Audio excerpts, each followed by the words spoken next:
अफ्रीकी मुल्क मराकश में 6.8 शिद्दत के ज़लज़ले से तबाही, मरने वालों की तादाद 300 तक जा पहुंची। सैकड़ों अफराद जख्मी, कई इमारतें मलबे का ढेर बन गई। मुतअद्दिद मसाजिद और कारोबारी मराकज़ भी ज़मींबोस, दर्जन अफराद के मलबे तले दबे होने का खदशा।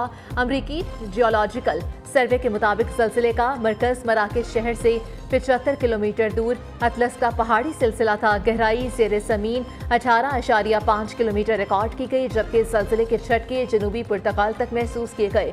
वज़ीर-ए-आज़म अनवारुल हक काकड़ का ज़लज़ले से नुकसानात पर इज़हार अफसोस, कीमती जानों के ज़िया पर ताज़ियत का इज़हार।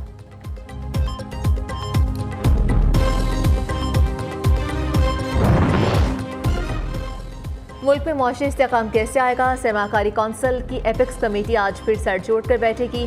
गुज़श्ता रोज इजलास में कमेटी का स्मगलिंग की रोकथाम के लिए इक़दामात पर इजहार इत्मीनान। वज़ीर ख़ज़ाना शमशाद अख्तर ने मईशत की बहाली के लिए इस्लाहात को ज़रूरी करार दे दिया।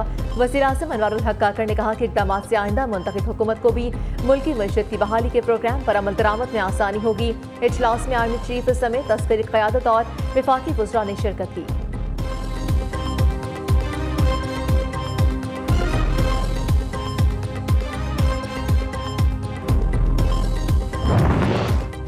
निगरान हुकूमत SIFC के मंसूबों को जल्द मुकम्मल करके मुल्क को तरक्की की राह पर डाले। मुल्क इस वक्त मुआशी बहरान से गुजर रहा है।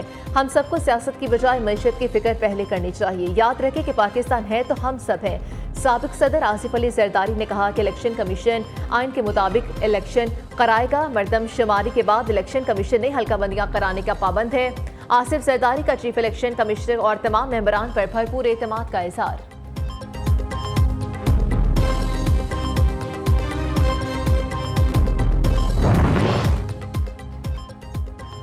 बिजली चोरों के खिलाफ शहर शहर क्रैकडाउन। मुल्तान में कुंडा माफिया के खिलाफ ऑपरेशन का दूसरा रोज, मजीद 319 बिजली चोरों को रंगे हाथों पकड़ लिया। फेस्को रीजन के आठवें इस्लाम में बिजली चोरी के खिलाफ ग्रैंड ऑपरेशन, 49 बिजली चोरों को रंगे हाथों पकड़े गए। लाखों रुपए जुर्माना। लोधना, लियाकतपुर, नारोवाल में भी दर्जनों बिजली चोर धर लिए गए।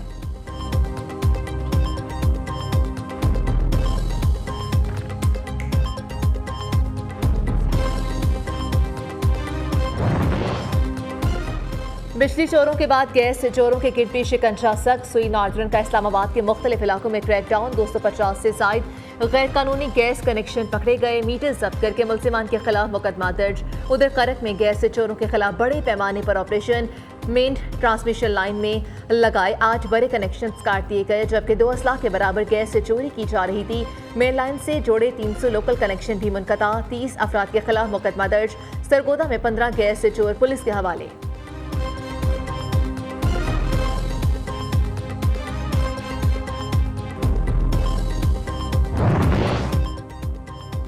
FIA को चीनी, डॉलर्स और पेट्रोलियम मसनूआत की स्मगलिंग रोकने का इख्तियार मिल गया।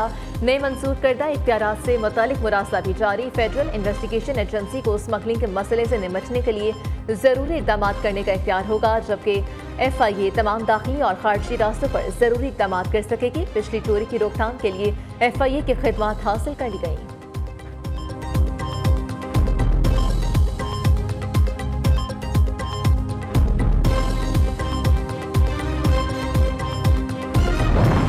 भारी भरकम बिलों से परेशान अवाम को एक और झटका। माहाना फ्यूल एडजस्टमेंट कीमत में बिजली एक बार फिर से महंगी। फी यूनिट ₹1.40 इजाफा। नोटिफिकेशन भी जारी, जबकि बिजली की कीमत में इजाफे का इतलाक माह सितंबर के बिलों में होगा।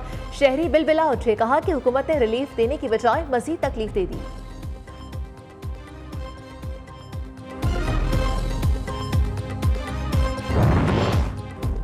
स्मगलर्स के दिन भी गिने जा चुके। कस्टम हुकाम की ताबड़तोड़ कार्रवाइयां। 2 हफ्तों के दौरान 2.25 अरब रुपए की स्मगल शुदा अशिया तहवील में ले ली। चीनी, खाद, पेट्रोलियम मसनूआत, करेंसी और दीगर अशिया शामिल।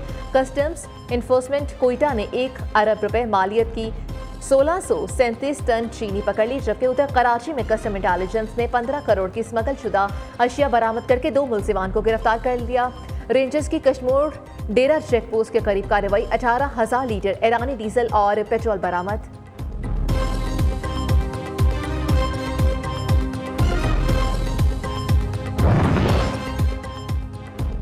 मुल्क में बढ़ती महंगाई के खिलाफ वकला भी मैदान में आ गए, जबकि पाकिस्तान बार कौंसिल की कॉल पर लाहौर, कराची, पेशावर, कोयटा समेत मुल्क भर में वकला की हड़ताल। अदालतों का बायकॉट।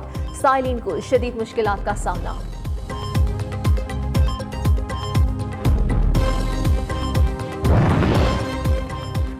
साइफर गुमशुदगी केस से चेयरमैन पीटीआई और शाह महमूद कुरैशी की दरख्वास्त से जमानत बाद गिरफ्तारी। ऑफिशियल सीक्रेट एक्ट अदालत के जज अबुल हसन जुल्करनैन के रुखसत पर होने के बाद समाअत बगैर कार्रवाई मुलतवी। अदालती अमले ने पीटीआई सरबराह और शाह महमूद कुरैशी की दरख्वास्त से जमानत पर 11 सितंबर की तारीख दे दी।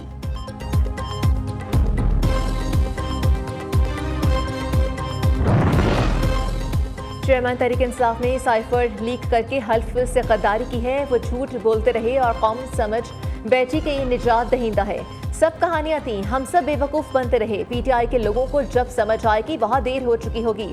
परवेज खटक पीटीआई क़यादत पर बरहम कहते हैं कि पीटीएम ने मुल्क को बेरोजगारी और महंगाई के सिवा कुछ नहीं दिया। मुल्क में इलेक्शन होते नहीं देख रहा। मामला अदालत गया तो मजीद वक्त लगेगा।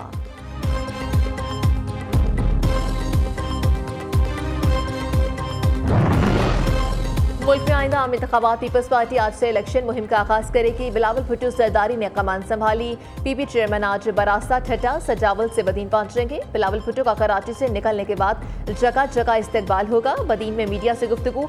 रात कयाम हैदराबाद में करेंगे, जबकि बिलावल भुट्टो हैदराबाद से नवाबशाह, सखर कश्मीर से होते हुए मुल्तान पहुंचेंगे।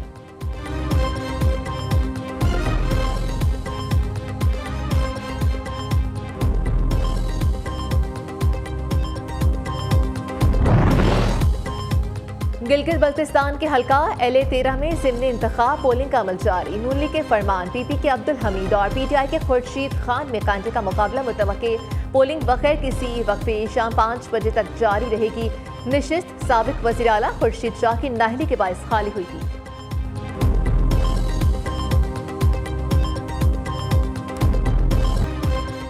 डॉक्टर आरिफ अलवी के ओहदे सदारत की आईनी मुद्दत खत्म। नए सदर के इंतखाब तक आरिफ अलवी का ऐवान सदर खाली ना करने का फैसला फराइज सर अंजाम देते रहेंगे। आरिफ अलवी ने 9 सितंबर 2018 को सदारती मनसब संभाला था।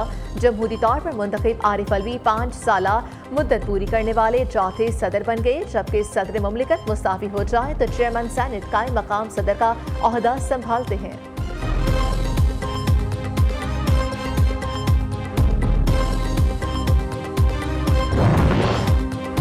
इंसदादे दहशतगर्दी फोर्स का इंटेलिजेंस बेस्ड ऑपरेशन कलदम दाइश के अहम कारिंदे समेत 2 दहशतगर्द गिरफ्तार।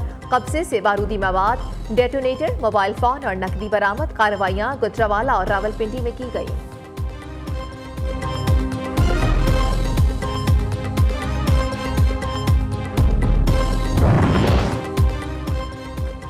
कराची कोरंगी में सिंगर चौरंगी के करीब तेज रफ्तार वाटर टैंकर ने 4 अफराद रोंद डाले। 2 शहरी मौके पर दम तोड़ गए। 2 शदीद जख्मी, लाचार जख्मी अफराद को अस्पताल मुंतकिल कर दिया। हादसा वाटर टैंकर की ब्रेक फेल होने के बायस पेश आया। 1965 की जंग में भारत को भारी नुकसान उठाना पड़ा। 90 रोज पाक फौज ने भारत को 3 महाजों पर नाकाबिले फरामोश शिकस्त से 2-4 किया। पाकिस्तानी शाहीनों के हाथों दर्जनों भारतीय जहाज तबाह हुए। पठानकोट और जोधपुर एयरबेस राख का ढेर बन गए।